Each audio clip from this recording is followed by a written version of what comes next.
ముఖ్యంగా మనకి ఈ వారాహి నవరాత్రులు ఈ ఆషాఢ మాసంలో రానున్నాయి. అయితే వారాహి అమ్మవారి గురించి మునుపెన్నడూ విన్నది లేదు.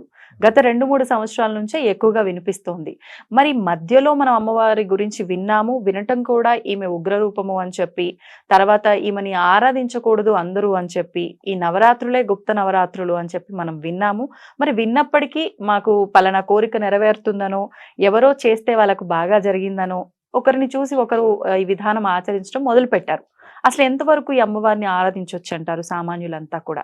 యోంత ప్రవిశ్య మమ వాచమిమాం ప్రసుప్తాం సంజీవయతి అఖిల శక్తిధర స్వదాంనాం అన్యాంచ హస్తచరణ శ్రవణద్వగాది ప్రాణాన్ నమో భగవతే పురుషాయ తుభ్యం యా సత్సంస్కృతి సంప్రదాయ జననీ యా విద్యా ప్రసూ యా దేశస్య జనస్య సర్వవచసాంచ ఐక్యప్రదానోద్యతాం సా భాషాయాం సదా విజయతే ఆచంద్రతారారుణం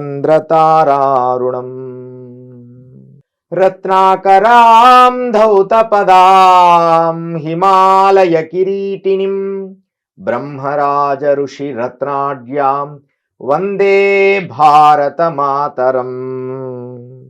శ్రీ గురుభ్యో నమః. చాలా చక్కటి విషయాన్ని మనం తెలుసుకోబోతున్నాం. ఆషాఢ మాసంలో మనకి వారాహి నవరాత్రులు ఎక్కువగా మనం చూస్తున్నాం. వీటిని గుప్త నవరాత్రులు అని మనం సంబోధిస్తాం. వారాహి దాంట్లోనే ఉంది గుప్త నవరాత్రులు. ఇవి రహస్యంగా చేయబడి, ఇవి గత 3 సంవత్సరాలుగా, నేను 4 సంవత్సరాలు అయింది. ఇవి కొంచెం కొంచెంగా ఈ ఉగ్ర దేవతా స్వరూపాలు బయటికి రావడం మొదలయ్యాయి. అంటే ప్రపంచం కూడా ఆ స్థాయికి శత్రువులు పెరగడము, శత్రు విధానాలు పెరగడం వల్ల వీటిని లోపలగా ఉన్న వాటిని బయటికి అవసరపడుతున్నాయి. పరిస్థితులను బట్టి. వాస్తవానికి ఇవి మనం బయటగా చేసేది, అందరూ చేసేవి అయితే కాదు. వాటి పేరే గుప్త నవరాత్రులు. అందువలన వీటిని చాలా జాగ్రత్తగా గురువు ఆధ్వర్యంలో చేసుకోవాలి. మరి అందరూ చేసేది కాకపోయినా అందరూ చేస్తున్నారు. దానివల్ల ఏమన్నా అంటే దోషం కలిగే అవకాశం? 100% దోషం ఉంటుంది. అంటే దాన్ని ఎలా ఆచరించాలంటే, సామాన్య మానవులకి ఈ వారాహి మాతని ఒక చిత్రాన్ని పెట్టుకొని ఓం శ్రీ వారాహి మాతాయ నమః అని అంత బొట్టు పెట్టి సాయంత్రం పూట చీకటి పడిన తర్వాత నమస్కరించుకోవడమే. అంతే. ఇంతవరకే. ఇంకా దాని మించి కొంచెం ఎక్కువ చేయకూడదు, కొంచెం తక్కువ చేయకూడదు. అయితే ఈ సోషల్ మాధ్యమాల ద్వారా అంటే అందరూ మాకు తెలుసు అనే స్థాయికి వెళ్ళిపోయారమ్మా బంగారు. దానికి ప్రమాణపూర్వకమైన విద్య లేదు, ప్రమాణపూర్వకమైన గురువు లేడు. అసలు ప్రమాణపూర్వకమైన జ్ఞానం లేని ఎవ్వరు ఏ జ్ఞానాన్ని బోధించినా అది పాల పొంగులు లాంటివే. పాలు పొంగి మళ్ళా కొన్ని చల్లారిపోతాయో. ఎంత గొప్ప వాళ్ళైనా కావచ్చు, ధన సంపదలు సంపాదించవచ్చు, పేరు ప్రఖ్యాతలు రావచ్చు, అదంతా ఈ భౌతికత వరకే. బ్రహ్మమును తెలుసుకోవడానికి ఆ విద్యలు పనికిరావు. పరిపూర్ణమైన గురువు వాడు సనాతనుడై ఉండాలి. అతను సనాతనం నుంచి ఒక గురు పరంపరకు చెంది ఉండాలి. అలా ఉన్న వాళ్ళే ఈ మంత్ర సాధనలు ఇవన్నీ చెయ్యాలి తప్ప సోషల్ మాధ్యమంలో ఈ మంత్రం చేసుకోండి, వారాహి మంత్రం మీకు మేలు జరుగుతుంది, ఈ మంత్ర సాధన ఈ హోమం చేసుకోండి మేలు జరుగుతుంది అని చేయకూడదు. దానికి ఒక గురువు ఉండాలి. అది ఆ గురువు కూడా గురు పరంపరలో వారాహి మంత్ర సిద్ధి పొంది ఉండాలి. దాన్ని శ్రీ విద్యోపాసన అంటారు. పుస్తకం చూసి శ్రీ విద్యోపాసన చేస్తున్నారు. అలా ఉంటే ఎక్కడైనా ఉన్నాయి, చేయొచ్చు. కానీ ప్రమాణపూర్వకమైన గురువు లేనప్పుడు దాన్ని చేయకూడదు. అంటే పుస్తకం ఉంది కదా చూసి చదివేస్తామని చేయకూడదు. దానికి ఒక్కటే ఏంటంటే లలితా సహస్రనామం ఒక్కటి పుస్తకం చూసి చదువుకోవచ్చు. కానీ అది కూడా ఒక మంచి గురువు దగ్గర శిక్షణ పొందితే దాని దోషాలు లేకుండా ఎలా చదవాలో నేర్పుతారు. అంటే ఫలితంలో ఏమైనా మార్పులు ఉంటాయా, లేదంటే ఏదైనా తప్పులు చేస్తామేమో అన్న భయంతో మనం గురువుని ఆశ్రయించాలంటారా? ఈ వారాహిని మాత్రం గురువుని ఆశ్రయించే విద్య నేర్చుకోవాలి. ఆ గురువు కూడా ఎక్కడి నుంచి? శివ గురువు నుంచి. అంటే సాక్షాత్ పరమశివుడి దగ్గర నుంచి ఇప్పటి వరకు వంశం ఎక్కడ కట్ కాకుండా అంటే గురు పరంపర వంశం కట్టగాకూడదు. పరమశివుడు, విష్ణువు, తర్వాత విష్ణువు, తర్వాత బ్రహ్మ, తర్వాత వశిష్ఠులు, తర్వాత శక్తి, తర్వాత పరాశరుడు, తర్వాత సుకుడు, తర్వాత గౌడపాదుడు, తర్వాత గోవిందపాదు, తర్వాత శంకరాచార్యుడు, తర్వాత విధుశేఖరుడు, తర్వాత ఇలా విష్ణు తీర్థులు, బ్రహ్మ తీర్థులు, నారాయణ తీర్థులు, నరసింహ తీర్థులు, ఇలా ఇలా పరంపర వస్తూ శ్రీ విద్యానంద స్వామి సిద్ధయోగి. ఇట్లా 34 గురువుల తర్వాత 35 అనమాట. ఎంత గురు పరంపర ఉంది అంటే 36, 34, 35 అనమాట. మా గురు పరంపర చివరిగా శ్రీ విద్యానందనాథ మా గురువు గారు మనకు మన ఇక్కడ మన శ్రీకాకుళంలో ఉంటారు. అంటే ఒక గురు పరంపర అంత బలమైందై ఉండాలి. దుర్గారావు గారు అని ఆయన మొదటి నామం, గురునామకం శ్రీ విద్యానందనాథ. ఎంత గొప్పడు మా గురువు గారు. ఎప్పుడు బాలా త్రిపుర సుందరితో మాట్లాడుతుంటారు రాత్రిపూట. ఆయన ఏ ధనము, సంపదలు, వీటి మీద ఎలాంటి పేరు ప్రఖ్యాతుల మీద ఆశపడరు. ఎప్పుడు వారు రాత్రిపూట వారితో సత్సంగం చేస్తూ ఉంటాం మేము రాత్రులు. ఎప్పుడు రాత్రులు ఎక్కువ ఆ బాలా త్రిపుర సుందరిని చూసినట్టే ఉంటుంది. వారు మాట్లాడుతూ ఉంటారు. మనం ఎవ్వరు లేకపోయినా అమ్మ ఫోటో చూసుకొని మాట్లాడుతూ ఉంటారు. అంటే ఒక గురు పరంపర అంత నిష్ఠ అయినప్పుడే వాడి శిష్య పరంపర అంత గొప్పదై ఉంటుంది. మీరన్నీ వారి దగ్గరేనా? మా శ్రీ విద్యోపాసన మొత్తము శ్రీ విద్యానందనాథ దుర్గారావు గారు, వారి ధర్మపత్ని సాక్షాత్ పరమేశ్వరి, వాళ్ళిద్దరినీ మేము సేవిస్తూ ప్రతి సంవత్సరం గురు పౌర్ణమి అయిన కాగానే మళ్ళీ వారి దగ్గరికి వెళ్తాం. ఇప్పుడు గురు పౌర్ణమి అయిన తర్వాత మాకు ఇక్కడ గ్రూప్ శిష్యులు ఉంటారు కాబట్టి వీరందరినీ ఆశీర్వదించి వారి దగ్గరికి వెళ్తాం. అంటే ఇదంతా ఎందుకు చెప్తున్నా అంటే ధైర్యంగా ఇదిగో మా గురువు గారిది అంటే వారితో పాటుగా నన్ను ప్రేమించి నన్ను ఆశీర్వాదం చేస్తూ వారి శిరస్సు వంచి నేర్పించి నన్ను ప్రోత్సహిస్తున్న గురువులు కూడా ఉన్నారు. వారు శ్రీనివాస్ శర్మ గారు, యనమండ్ర శ్రీనివాస్ శర్మ, ప్రముఖ సంగీత విద్వాంసులు. వారు తండ్రి గారు యనమండ్ర వేణుగోపాల శాస్త్రి గారు, మనకు విజయనగరంలో ఉంటారు. వారి శిరస్సు వంచి వారికి నమస్కరించుకొని మేము వస్తూ ఉంటాం. ఏదైనా సందేహం వస్తే వారిని అడిగి తెలుసుకుంటాం. ఏదైనా ముఖ్యమైన సందేహం, ఊరికినే పోయి ప్రతిసారి గురువులను డిస్టర్బ్ చేయకూడదు. ఏదైనా నిజంగా అవసరం అవుతే అలా పెద్దలు కూడా కొంతమంది నాకు సహకరిస్తూ చాలా మంది ఈ స్థాయికి రావడానికి ఎంతో మంది ఈ విద్యలన్నీ నేర్పించారు. ఆత్మ విద్య, బ్రహ్మ విద్యలన్నీ హిమాలయాల్లోనే పొందాం. భౌతికమైన మంత్రశాస్త్ర విద్యలన్నీ ఇక్కడున్న గురు పరంపర నుంచి మనం పొందాలి. ఇలా అంటే ఇలా పొందబడిన ఆ గురు పరంపర నుంచి నువ్వు విద్య నేర్చుకోవాలి. వారాహి చెప్పినా సరే, వారాహి దేవత సాధన చేయండి అంటే ఒక చిత్రం పెట్టుకొని ఇంట్లో నమస్కారం చేసుకోవచ్చు. లక్ష్మీ స్వరూప, లక్ష్మీ వారాహిగా. అంతే తప్ప అందరూ వరాహి చేసేద్దాం అని చేయకూడదు. నవరాత్రులు దీపం పెట్టుకొని ప్రతి సంధ్యా సమయంలో ఫోటో చిత్రం పెట్టుకొని, అంటే వారాహి చిత్రపటమే వారాహి చిత్రపటం పెట్టుకోవచ్చు. మరి ఇప్పుడు అంటే అమ్మవారి ఉగ్రరూపమైన ఫోటోని మనం ఇంట్లో పెట్టడం వల్ల ఇంట్లో కూడా ఉగ్రమైన వాతావరణం క్రియేట్ అవుతుందనే నమ్మకం కూడా చాలా మందిలో ఉంది కదండి. ఈ పాయింట్ చాలా గొప్ప పాయింటే. అందుకనే అసలు వారాహి అనేది మనం పెట్టుకోకపోవడం మంచిది. దాని శక్తి అదే గురు పరంపర, దాని ఒక గురువు వాక్కు ద్వారా రావాలి ఆ చిత్రాన్ని పెట్టుకోవడానికి కూడా. మీరు ఒక మంచి పాయింట్ చెప్పారు. ఏంటంటే అందరికి అనుకూలంగా కొన్ని ధర్మాలు చెప్పాలని చెప్తుంటాం తప్ప వాస్తవానికి చిత్రం కూడా గురువు నుంచి చెప్పాలి. నమ్మని మీ ఇంట్లో ఇది పెట్టుకోవచ్చు, నిజంగా అవసరము. ఎందుకంటే ఎక్కువ ఈ వారాహి భూ సమస్యలకి, కొంచెం ఈ కోడళ్ళు కొంచెం సరిగా లేకపోవడం, భర్తలు సరిగా లేకపోవడం, భర్త సరిగా లేడు, భార్య సరిగా లేదు, అలాంటప్పుడు ఈ వారాహిని కొంచెం గురువు ఏం చెప్తామంటే ఆరాధించమని చెప్తాం. ఆ ఆరాధిస్తే ఏం చేస్తుందంటే ఆమెలో వాడి లోపలికి వెళ్ళి ఆ చెడు గుణాన్ని ఆమె తీసేసుకుంటుంది. వాడి బుద్ధిని సక్రమైన బుద్ధిగా మార్చి భార్యకి, భార్య భర్తకి అప్పచెప్తుంది అనమాట. ఆ విషయంలో మేము గురువులుగా అప్పుడు అందరికి ఎవరు అవసరమైతే సలహా ఇస్తాం. అంతే తప్ప భూ సమస్యలకి సలహా ఇస్తాం. అంతే తప్ప ప్రతి వారు వారాహి కోరికల కోసము వీటన్నిటి కోసం వారాహి ఆరాధన కాదు. ఇంకొక దానికి చేయొచ్చు, బ్రహ్మ సాధనకి, షట్చక్ర భేదనానికి. ఎందుకంటే ఈ షట్చక్రాలకు అధిపతి వారాహే. అంటే మూలాధారం, స్వాదిష్టానం, అనాహత, విశుద్ధ, ఆగ్నేయ శాస్త్రాలకి ఏ షట్చక్రాలు ఉన్నాయో అది అంతర్ముఖ సమారాధ్య. మా గురువు గారు ఎప్పుడు చెప్తుంటారు శ్రీ విద్యానం, అంతర్ముఖ సమారాధ్య బహిర్ముఖ సుదుర్లభ అని. అంతర్ముఖములో సాధన చేయడానికి అమ్మవారిని మనం ఆరాధిస్తూ మనం రావాలి. ఆ లోపల నుంచి మనకి ఆ శక్తిని మనకు ప్రసాదిస్తూ ఉంటుంది. మా అంటే గురుపురం చక్రాలు యాక్టివేట్ అవడం కోసం కూడా చక్రాలకి చేయొచ్చు అని. రక్షకురాలు. రక్షకురాలు. ఈ చక్రాలు కొంచెం అప్పుడప్పుడు డిస్టర్బ్ చేస్తుంటాయి. కొంతమంది ఎక్కువ సాధన చేసి నాభి చక్రం డిస్టర్బెన్స్ అవుతుంది. ఆహా. ఆ నాభి చక్రానికి వెనక భాగంలో వారాహిని కొంచెం మనం నమస్కరించుకుంటూ ఉంటే ఆ చక్రాస్ అన్ని కూడా అవి కొంచెం ఇబ్బంది పడకుండా యాక్టివ్ జాగ్రత్తగా మన సహస్రారానికి చేరుకుంటాయి. ఓకే. అందువలన అది రహస్యం. అది అందరికీ ఇప్పటివరకు ఎవరికి తెలియని విషయం. ఓకే.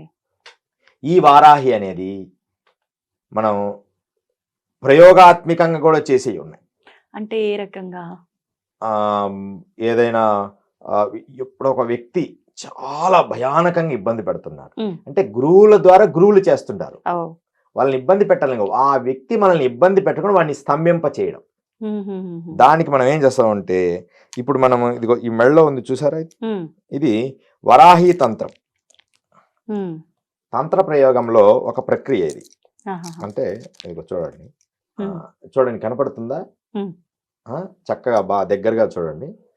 ఈ వరాహి తంత్రం ఇది మన వరాహానికి వచ్చే కోరలు సైడ్ ఇలా వస్తాయి కోరలు. ఈ కోరలనికి ఇది ఈ లోపల యంత్రాలు అనేది స్థాపిస్తారు. ఎవరైతే చిత్రం ఉందో వాడు మనకి అనుకూలంగా రావాలి. చాలా దుర్మార్గుడు, గురువులు కూడా ఎవరికి పడితే వాడికి చేయడు. నిజంగా ధర్మానికి కట్టుబడినప్పుడే అమ్మవారు వానికి సహకరిస్తుంది. అంటే వాడి ధర్మాచరణ కలిగి ఉండి వాడు వచ్చినవాడు పాపం ధర్మాత్ముడు, ఏదో కబ్జా చేశారు ఆ స్థలాన్ని, ఇబ్బంది పెట్టారన్నప్పుడు వాని ముఖం మీద ఈ చిత్రం పెడతాం, వాడి ఫోటో మీద ఇట్లా పెట్టి ప్రయోగాత్మకంగా చేస్తాం. ఇలా పెడతాం అంతే. ఇలా ఈ కోరల మధ్యలో వాడిని బంధించి ప్రయోగాత్మకంగా చేసినప్పుడు వాడు స్తంభన జరిగి వీళ్ళకు అనుకూలంగా అవుతాడు. ఎవరిని శిక్షించేది ఏమి ఉండదు, వాడిని స్తంభింపజేసి వీళ్ళకు అనుకూలంగా మనం మలచడానికి వరాహం అనే ఒక అద్భుతమైన ప్రయోగం ఉన్నది. దాన్ని చండ ప్రయోగము అంటారు. ఈ చండ ప్రయోగాన్ని కూడా నిర్మూలించే ప్రయోగమే వరాహి ప్రయోగం. చండంలో 2 రకాలు ఉంది. వరాహాలలో 2 చండ ప్రయోగాలు ఉన్నాయి. ఒక చండ ప్రయోగమేమో వరాహాన్నే సంహరించి దాని రక్తాన్ని ఆ భూమి మీద చల్లుతారు. అది చాలా భయంకరమైన ప్రయోగం, ఎవరి మీదో చేస్తారు. అప్పుడు మమ్మల్ని గురువులను ఆశ్రయిస్తారు, అంటే మంచి గురువుల్ని. అప్పుడు దానికి రివర్స్ గా అదే ప్రయోగంని తిప్పికొట్టడానికి ఇది ఆ చండ ప్రయోగాన్ని నిర్మూలించడానికి వరాహ ప్రయోగం చేస్తాం. ఒక రకమైన బీజాక్షర ప్రయోగం. దాన్ని పెట్టినప్పుడు స్తంభ అనే ఒక మంత్రం ఉంటుంది. అది అకార ఉకారాలతో కలిసి మకారముతో కలిసి మూగలాగా ఉంటుంది. అప్పుడు వాడు అక్కడ స్తంభించబడతాడు. స్తంభించబడి వాడు ఇంకా వినాల్సిందే, ఎవరైనా వినాల్సిందే, కానీ మనం చేయకూడదు. ముఖ్యమంత్రి అయినా వినాల్సిందే, చేయకూడదు. మరి ఎందుకని చేయకూడదు? నీకు అమ్మవారి ధర్మం అయితేనే మనము నిజంగా వాడు ధర్మంగా వినాలి అనుకుంటే ఎంత గొప్ప రహాజైనా సరే వాడు చెడ్డవాడు అయితే వాడిని స్తంభింప చేయొచ్చు. అది యథార్థ సత్యం. కానీ అది సద్గురువులు చేయరు. ఇప్పుడు మంచిగా ఉపయోగించడానికి మాత్రమే చేయాలి. కొంతమంది చెడుగా ఉపయోగించడానికి కూడా ప్రయత్నం చేస్తారు, అప్పుడు ఫలించదంటారా? ఫలిస్తుంది. నువ్వు ఎలా చేసినా ఆమెను ఆరాధిస్తావు కదా, కానీ వాడిని తినేస్తుంది చివరికి. వాడు తప్పు చేశాడు కదా. కేరళలో జరిగిన సందర్భం, మేము అన్ని భారతం అంతా తిరుగుతున్నాం. కేరళలో ఒక అతను ఏం చేశారంటే చాలా మంచివాడు. అతను వాళ్ళ వంశం అంతా వైదిక ధర్మంలో సాధన చేస్తున్న వంశం. కేరళలో తాంత్రికమే పూజ. ఇప్పుడు మనం ఇక్కడ కూడా హైదరాబాద్ లో కేరళ పూజారులు ఉంటారు. వాళ్ళు ఒక దీపాన్ని పెట్టి పూజ చేస్తూ ఉంటారు. అయ్యప్ప స్వామి పడి పూజలో కూడా అదంతా తంత్ర పూజే. ఈ తంత్ర పూజ చేసినప్పుడు వరాహ పూజ చేసే అర్హత వాళ్ళకు ఉంటుంది. ఒకడు ఏం వాళ్ళ పెద్ద ఆయన అన్నాడు, వీడిని పాడు చేయాలని, వీడిని కూడా ఇబ్బంది పెట్టాలని వానికి నువ్వు వరాహి చెయ్యి, మీ తండ్రి గారి కంటే నువ్వు గొప్పోడు అవుతావు అని చెప్పి వరాహ పూజ చేపించాడు. వరాహ పూజ చేపించినప్పుడు ఆ వరాహదేవి రాలేదు. అప్పుడు ఒక అతను దేహం చాలిస్తే దాని మాంసాన్ని తీసుకొచ్చి చేస్తాడు. ఈ మధ్య కొంతకాలం క్రితం జరిగింది. అది జరిగితే దాన్ని మళ్ళా చిత్రాన్ని కూడా తీయాలని అనుకుంటున్నారు. ఈ మధ్య ఈ స్పిరిచువల్ సినిమాల మీద పడినారు, ఎందుకంటే తొందరగా హిట్ అయిపోతుంది. ఇవి అన్ని యథార్థాలే, దాన్ని కొంచెం వాళ్ళకు అనుకూలంగా మార్పులు మలుచుకొని చేసుకొని. చేసుకుంటున్నా. ఆ వరాహానికి దానికి పెట్టంగానే ఆమె వచ్చేసింది ఉగ్రదేవతని ఎన్ని రోజులు కంట్రోల్ చేస్తావు? కష్టమే.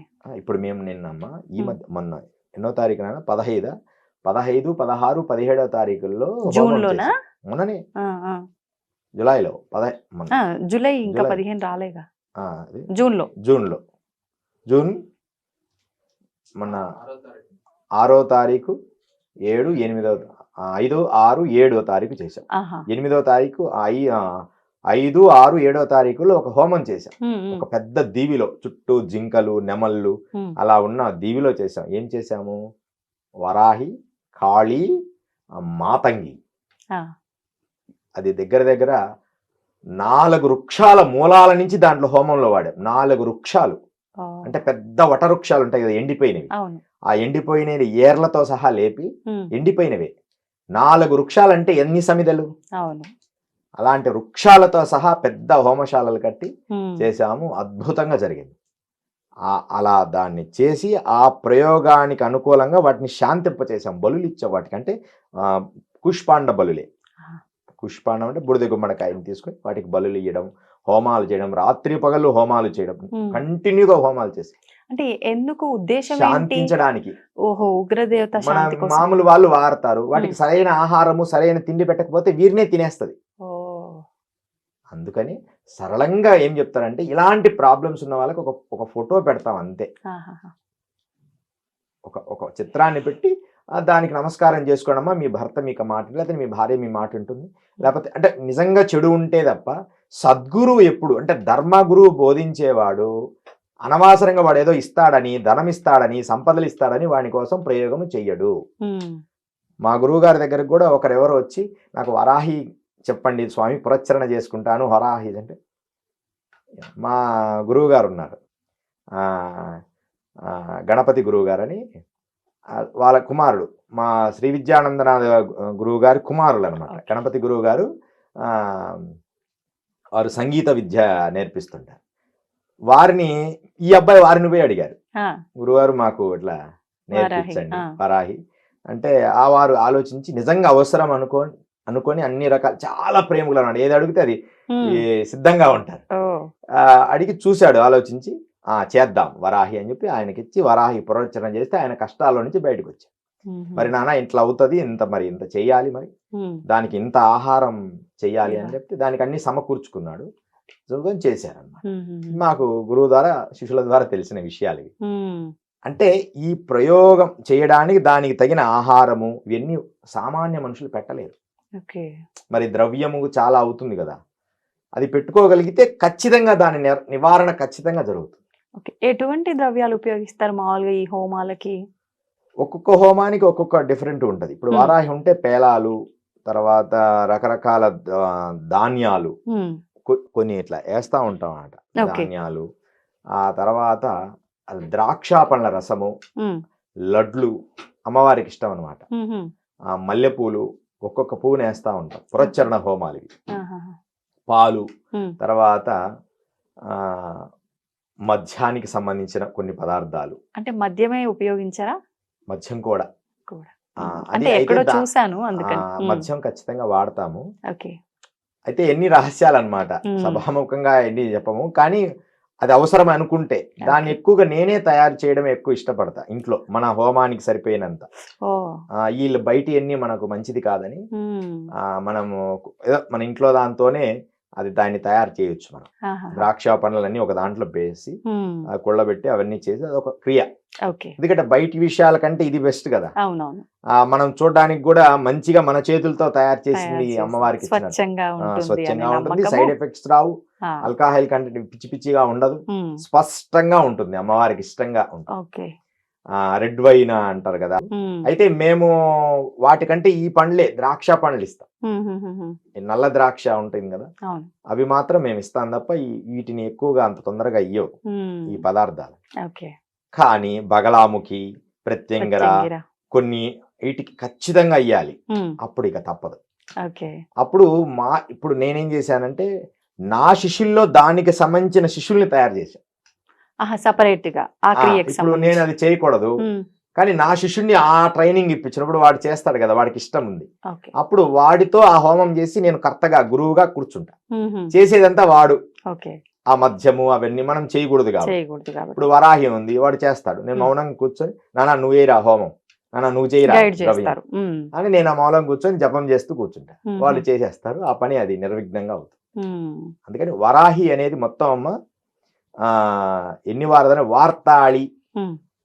వార్తాళి అంటే ఒక ఆమె దేవత. ఈ వార్తాళి దేవత ఒక దేవత ఉంది వారాహి రూపంలో. వారాహి రూపంలో ఆ వార్తాళి ఏం చేస్తుందంటే ఆమెను ఆరాధించి తల పక్కన ఒక కలశం పెట్టి ఒక దీపం పెడితే ఆమె కల్లో వచ్చి గుప్త రహస్యాలు, రేపేం జరగబోతున్నాయి సంఘంలో, ఎల్లుండి ఏం జరగబోతుంది, ఎల్లుండి ఎవరు విజయం సాధించబోతున్నాడు, ఇవన్నీ చెప్తుంది.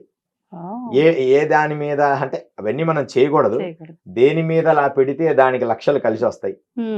గుప్త రహస్యాలన్నీ చెప్తుంది. మనం ముందు ప్రశ్నించుకొని నిద్రపోవాలి. ఆ దీపము కలుషం పెట్టి ఆ పూజ చేసి దాన్ని వార్తాళి అంటారు. తర్వాత బృహద్వారాహి అంటారు. ఈ బృహద్వారాహి ఏంటంటే ఏ కార్యమైతే నెరవేరదో ఆ కార్యాన్ని నెరవేరుస్తుంది ఈ బృహద్వారాహి. తర్వాత లఘువారాహి అని ఒక ఆవిడ ఉంది. లఘువారాహి ఎవడైతే శత్రువు ఉన్నాడో వాడి మనకు అనుకూలంగా చేయడానికి ప్రయత్నం చేస్తుంది, లఘువారాహి. తర్వాత స్వప్నవారాహి, ఇది అందరికీ తెలుసు, చాలా మంది ఇదే ఎక్కువ ఆరాధిస్తారు, స్వప్నవారాహి. ఈ స్వప్నవారాన్ని ఆరాధిస్తే మనం అమ్మను ఆరాధించిన తర్వాత మనం నిద్రించినప్పుడు రాత్రి కళ్ళలో వచ్చి మనకు కావాల్సింది చెప్తాం. మేము స్వప్నవారాహే చేస్తాం ఎక్కువగా. అంటే నాది సత్వగుణమైన గురుస్వరూపం, శుద్ర ప్రయోగాలు చేయను. వాటి గురించి పూర్ణంగా తెలిసి శిష్యులకు బోధించి వారిని గొప్పగా తయారు చేస్తుంది తప్ప నా జీవితం, నా డిఎన్ఏ నాది సత్వగుణము ధర్మగుణాలకు అనుకూలంగా ఉంటుంది. నా శిష్యులకు ఎవరన్నా వాడికి తగిన వాడు వస్తే అది విద్య నేర్పడం. ఇలా నేర్పిస్తుంటా. కాళీ నేర్పించాను, వరాహి నేర్పించాను, భైరవ నేర్పించాను, తంత్రాలు నేర్పిస్తుంటాను పిల్లలకి. వాటిలలో సిద్ధి కూడా పొందిన పిల్లలు ఉన్నారు. ఆ తర్వాత మనం ధూమవతి అని ఒక ఉంది, ఈ వారాహి ధూమ్రవారాహి. అంటే పొగ వేస్తూ ఆ పొగలో మంత్రం చదువుతుంటే ఆ పొగ వ్యాప్తి చెబుతుంది. ఒక్కసారి ఈ హోమం చేశానమ్మా. ధూమ్రవారాహి ఎన్నో కష్టాల్లో ఉండేవాడు ఒక అతను. ధూమ్రవారాహి హోమం చేస్తే 2 నెలల్లో వాడి కష్టాలన్నీ పోయినాయి. 2 నెలలు. 2 months లో ఎంత కష్టాలంటే ఒక 2-3 కోట్లు నష్టమైంది. దాని తర్వాత అతని ఒక కేసు మీద, అసలు ఆయన లేడు, ఆయన కేసు మీద ఆయన అరెస్ట్ అయ్యిండు. అతను లేడు కానీ అతన్ని ఎవరో ఎక్కడో కాలేర కొడితే వీడే చేపించాడని వీడిని తీసుకు జైలు పెట్టాడు. అనుకోకుండా వాడు ఆ రోజే ఆ బండి మీద ఇది ఉంటది కదా, మనం దాటిపోయేది చెక్ పోస్ట్ లో, మనం ఏమంటారు అంటే మన ఉంటది కదా, ఏమంటారు దాన్ని, మధ్యలో టోల్ గేట్. ఆ టోల్ గేట్ వీడు కనిపించిండు. అక్కడ కొట్టిన దగ్గర నుంచి వీడి బండి కనిపించింది. వీడికి సంబంధం లేదు.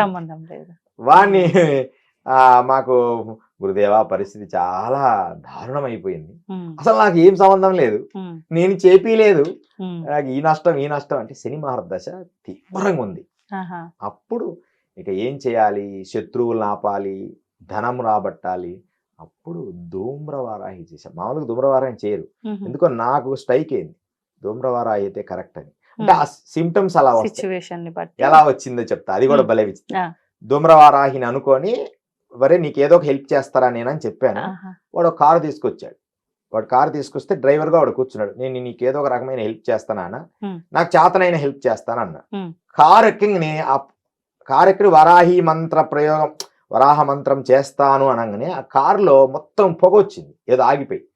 మంచి కారు అనమాట, మంచి స్ట్రాంగ్ గా ఉన్న బెంచ్ కారు, పెద్దదే అయినా సరే దాని నుంచి సడన్ గా ఏదో లీక్ అయ్యి పొగ వచ్చింది. అంటే ఓ అమ్మవారు ఇండికేషన్ అంటనే ఉన్నా, వరాహి నీకు చేస్తాను అంటుంటేనే పొగ వచ్చింది. ఓహో ధూమ్రవారాహి చేద్దాం అని చెప్పి అంటే ఒక ఆలోచన, ఇండికేషన్.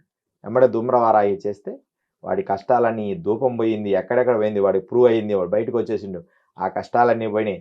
ఎక్కడెక్కడో దేశాలన్నీ తిరిగాడు, మరలా అన్ని 2 months లోనే అరెస్ట్ అయిండు, బెయిల్ మీద వచ్చిండు. అది కూడా కొట్టేశారు, అసలు ఇతనికి సంబంధమే లేదన్న. ఎందుకంటే వాడు మధ్యలో ఆ టైంలో ఒక హోటల్లో ఉన్నాడు. అది ప్రూఫ్ పోలీసులకు ఆయన హోటల్లో ఫోటో వాళ్ళ సివిడి ఉంటది కదా, ఇక్కడే ఉన్నాడు సార్, మీరు తప్పైంది, మిమ్మల్ని మీరు వెళ్ళిపోండి అని. వాళ్ళు కూడా నమ్మిండ్రు, వీడిని తీసేసిండు వీడి మీద. అరే వాడు కాదేమో, వాడు డైరెక్ట్ పోయి నేనెందుకు చేస్తాను అంటే. ఇవన్నీ కూడా అమ్మవారి శక్తిని ఆ రూపంలో ప్రదర్శించింది. ఓకే. వాడికి అష్ట నుంచి బయటకు వచ్చాడు. ఉమ్. కూర్చో మరలా అవన్నీ పూర్తి చేసుకుని మంచిగా ఇప్పుడు బాగున్నాడు. ఉహుం. ఆ, ఓకే ఓకే. ఇట్లా ధూమ్రవారాహి అంటే ఎవరైతే ఇబ్బందుల్లో ఉన్నారో వారు దగ్గరలో లేకపోయినా వారి తరఫున మీరు చెయ్యొచ్చా? చేస్తే ఫలితం ఉంటుందా? ఖచ్చితంగా ఉంటది. ఆహా. చిత్రం ఆ. నీకు చెప్పాం కదా, అవును, ఫోటో ఉంటే చాలన్నారు. వాడి శత్రువుదైనా ఉండాలి, లేకపోతే వీడి చేయించుకునే కష్టం వారిదైనా. ఉందనుకో, ఉమ్. శత్రువు కాదు, ఒక వ్యక్తికే కష్టం ఉంది, అతనికి బాగా నెగిటివ్ ఆరా ఉంది, ఉమ్. అప్పుడు ఈ చిత్రంలో ఆ కొమ్ముల మధ్యలో వాడిని రక్షణా మంత్రం చదువుతాం. ఉమ్. ఇంతకుముందు స్తంభనా మంత్రం స్తంభన చదువుతాం. మంత్రం. ఉమ్. దీన్ని పెట్టి ఏ మంత్రాన్ని మనం చదువుతామో ఉమ్. ఆ మంత్ర ప్రయోగం మాత్రమే వానికి సిద్ధి కలుగుతుంది. ఓకే. ఆహా. అంటే ఎవరంటే దీన్ని పెట్టకూడదు. ఉమ్. దీంట్లో మీకు కనపడుతున్నాయా అవును ఈ బీజాక్షరాలు కూడా ఉంటాయి, అవును. దీని లోపల యంత్రాలు ఉంటాయి, ఉమ్. దాని కూరల మధ్యలో. ఉమ్. ఉమ్. దీన్ని చాలా పకడ్బందీగా అందరూ ఇది ఇలా చేపించుకొని చేయడం ఉపయోగం ఉండదు. అంటే మంత్రదీక్ష ఇచ్చినప్పుడు మీకు మీ గురువులు ఇస్తారా ఇది, లేకపోతే ఎలా? ఇది మనం ప్రత్యేకంగా చేపించుకోవాలి. మన చేపించుకోవాలి. మంత్ర సాధన తర్పణ వదులుతాం. ఉమ్. ఒక 4 లక్షలు 10 లక్షలు మంత్ర సాధన చేసి ఒక రేకు మీద వేసి దానిలో పెట్టి దాన్ని బంధిస్తాం మంత్రశక్తిని. ఆహా. ఏ మంత్ర ప్రయోగం చేయాలనుకున్నామో ఆ మంత్ర ప్రయోగాన్ని దాని మీదకి మనం మరలిస్తాం అన్నమాట. ధూమ్రవారాహి తర్వాత కిరాతక వారాహి. ఉమ్. ఇది మన శిష్యులకి కాళీ భైరవ సాధన చేసిన వాళ్ళకి నేర్పుతాం ఉమ్. ఈ కిరాతక వారాహి. ఉమ్. అంటే వాళ్ళు తప్ప మిగతా వాళ్ళు ఇది చేయకూడదు. తీసుకోకూడదా? ఎందుకని? దానికి దీనికి ఇది సంబంధం ఏంటి? అన్నిటిల్లో డేంజర్ అయినది ఈ కిరాతక వారాహి. పేరు వింటేనే డేంజర్ గా అనిపిస్తుంది. కిరాతకం ఎంత అంటే ఆమె అందెలు ఆ. ఆమె అందె వేస్తుంటేనే మనం చేస్తాం మంత్రసాధన, ఆ మంత్రమే అట్లుంటది. ఆహా. అందెలు వేస్తుంటేనే మనిషిని సంహరించి పారేస్తుంది ఓ. తప్పు చేస్తే. మొదట ఏదో ఒకటి చేసి వాడిని ముందు కింద పడేస్తుంది. ఉమ్. అంటే మరీ దారుణమైన, మీకు ఒక రహస్యాన్ని చెప్తా. ఈ కిరాతక వారాహిలో నేను సలహా ఇయ్యనని చెప్పా. ఉమ్. ఒకరు వచ్చి నన్ను అడిగారు, స్వామి మాకు ఇలా ఇబ్బంది ఉంది అంటే ఈ 20 years లో, ఓకే. ఇప్పుడు ఒక్క రోజు విషయం కాదు ఇది. నేను చేయనమ్మా, విషయాన్ని వినండి. ఉమ్. సొంత తల్లే కొడుకు మీద చెప్తుంది కంప్లైంట్. ఆ. మీరు ఏం చేస్తారో తెలియదు అంటే అంత దారుణమైన వాడు కుమారుడు. ఓ. తల్లిని చాలా మానసికంగా హింసించడం మొదలుపెట్టాడు. వాడు లేకపోతే మళ్ళీ కోడల మీద కోడలు హాయిగా మంచిది, నా కోడలు పిల్లలతో నేను హాయిగా బతుకుతా, వాడిని మాత్రం వాడు ఇబ్బంది పెడుతున్నాడు స్వామి, ఏదో ఒకటి చెయ్యండి ఉమ్. అని అంటే నేను చేయను. మీరు చేయకపోతే ఏదైనా సలహానైనా చెప్పండి ఉమ్. అంటే మేము ధనము ఇన్ని కొన్ని ఇలేని తండ్రి మాకు ఇదిగో ఇది అంటే నేను చేయనమ్మా, అది కిరాతక వారాహి మేము చెయ్యము ఉమ్. అందుకని చెప్పి ఇంకొకరి మా శిష్యుల్లో ఒకరి దగ్గరికి పంపించాం. పంపిస్తే తను ఏదో చెప్పారు, పని అయిన తర్వాత ఏదో ఆ ద్రవ్యము ఇది సమకూర్చమ్మా నేను చేస్తానని చెప్పారు. నేను నా దగ్గర నుంచి రికమెండేషన్ కాబట్టి చేస్తానని చెప్పి చేశాడు. చేసిన తర్వాత వాడు అంటే అవన్నీ సభాముఖం కదా, వాడు దగ్గర 3-4 నెలలు మంచంలో ఉన్నాడు. ఒక మంచంలో అంటే వాడికి బుద్ధి రావాలి ఇంకా అన్నట్లుగా అలా చేశారు. బుద్ధి రావాలని చెప్పి. అయితే ఏమైంది తెలుసా, మేలు జరిగింది. అందరు అనుకుంటారు ఇప్పుడు సభాముఖం చూసిన గురువు గారు ఇలాంటి ప్రయోగాలు తీసి పడగొట్టారా అని. నో. మేలు ఎలా అండి? వాడి ముందు మానేశాడు. అంటే వాడు చెడ్డ అలవాట్లు లేవు, వీళ్ళు తెచ్చి పెట్టిందే తినాలి. వాడి కంప్లీట్ గా వాడి కడగడం భార్య కడగాలి, తల్లే కడగాలి. ఇంకా వాళ్ళు ఆడు ఉంటాడు, వాడిని ఇంకా కొట్టడానికి లేదు, వాడిని అరవడానికి లేదు. వాడికి ఆ పెరాలసిస్ వచ్చింది. వాడు అన్ని కంప్లీట్ దాంట్లోనే చేసిన నెల తర్వాత మొదలైంది వాడికి. అంటే చాలా అద్భుతం అది. తర్వాత వాడు ఇక ఒంటరిగా అక్కడ వాడు అంటే వీళ్ళకి అన్నీ ఉన్నాయి అయినా వాడు ఇబ్బంది పెడుతున్నాడు వీళ్ళని. వీళ్ళు కష్టపడి కూలీ చేసి పని చేసినప్పుడు వీడే తీసుకొని పోవడం, వాడు పని చేయకపోవడం. అప్పుడు వాడు అలాగే పడుకొని ఉండడం. దాని తర్వాత వాడు మారిపోవడం. ఇంకా ఎందుకు, ఇప్పుడు నేను అప్పుడు బుద్ధి వచ్చింది అనమాట. 4 నెలలు అంటే తర్వాత నార్మల్ అయిపోయాడా? నార్మల్ అయిపోయాడు అంతే. 4 నెలలే. మరి ఏదో ఒకటి ఔషధం అది మాడతాం కదా. అంటే మీరు చేస్తున్నప్పుడే ఇలా అని అది అలా అమ్మకు చెప్తాం, ఇది చేయమని చెప్పం. అమ్మా వీడు ఇబ్బంది పెడుతుండు తల్లి, వీడిని ఏదో ఒకటి, వీడు మంచి జరగాలి మళ్ళా. ఎందుకంటే ఆ తల్లి ఉంది, బిడ్డ ఉంది, భార్య ఉంది, వాడు మంచిగా మారడం. అప్పుడు మనం ఏమనుకుంటాం, మనం చేయబట్టే ఇలా జరిగిందంటే కుదరదు. అమ్మకు ఒకసారి ఆజ్ఞ ఇచ్చిన తర్వాత మధ్యలో ఆపేయి అనడం కూడా కుదరదు.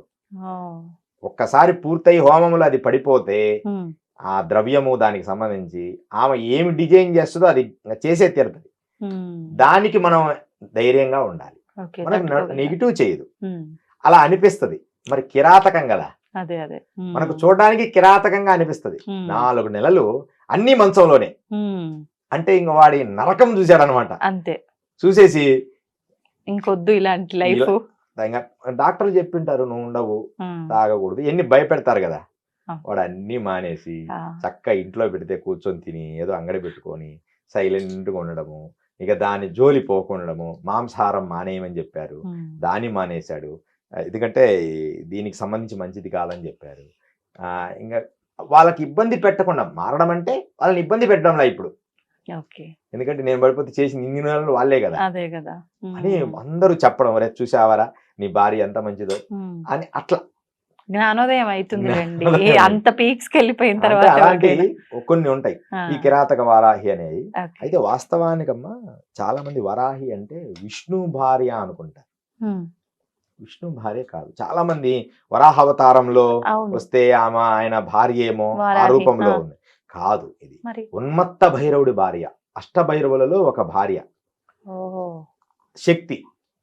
ఉన్మత్త భైరవుడికి శక్తి వరాహి. అష్టభైరవులు ఉంటారు. భైరవుడు అంటే శివుడు.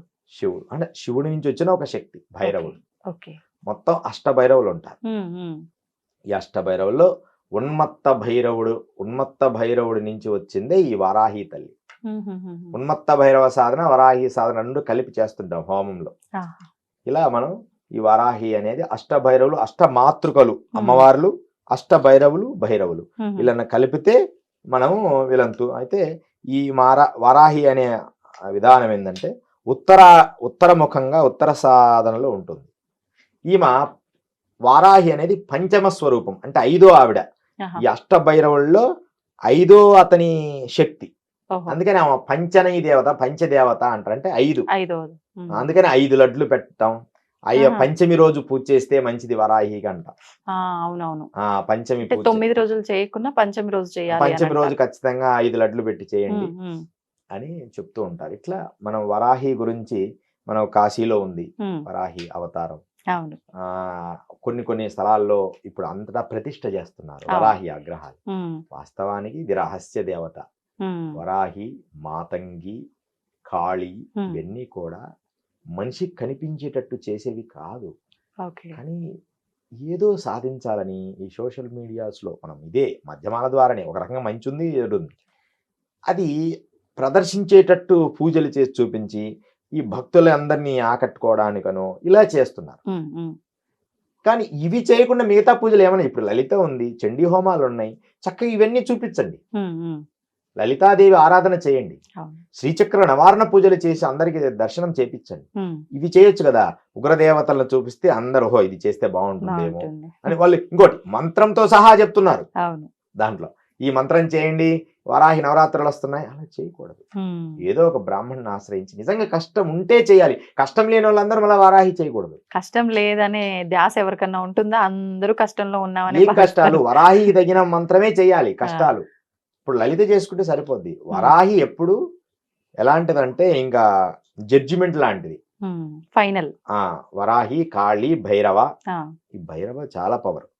భైరవుడి నుంచి మొదలు, భైరవుడితో చేసిన తర్వాత ఏ పూజ అయినా భైరవుడిలో సక్సెస్ అవుతుంది.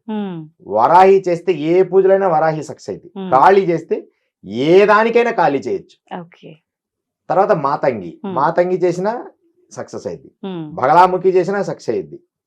బగలాముఖి తర్వాత ప్రత్యంగిర చేసినా సక్సెస్ అయింది. ఈ మధ్య ప్రత్యంగిర కూడా హోమం చాలా మంది చేయించుకుంటున్నారు. చేయించుకోవచ్చు అంటారా? చేయించుకోవచ్చు. మనం బయట ఎక్కడైనా చేయించుకోవచ్చు అమ్మా. బీ హ్యాపీగా. ఇంట్లో మనం సొంతంగా వాటి ఆరాధన చేయకూడదు. వాటి రూపంగా వాటి స్థాయికి మనం ఎదుగుతాం. అవి మనల్ని మానసికంగా రజతమో గుణాలను పెంచుతాయి. మనం సత్వగుణంలో ఉండే రజస్తమో గుణాలు మనకెందుకు? సత్వగుణంలో మనం చెయ్యాలి. లేకపోతే మనకి కష్టం వచ్చినప్పుడు చేపించవచ్చు. ఇప్పుడు గురువులు అలాంటి వాళ్ళు ఉంటాం, గురువులతో చేపించచ్చు. గురుదేవ మాకు ఇది చేపియండి, నానా ఇంత అవుతుంది దీనికి, ఇది ద్రవ్యాన్ని ఇలా చేసుకోండి.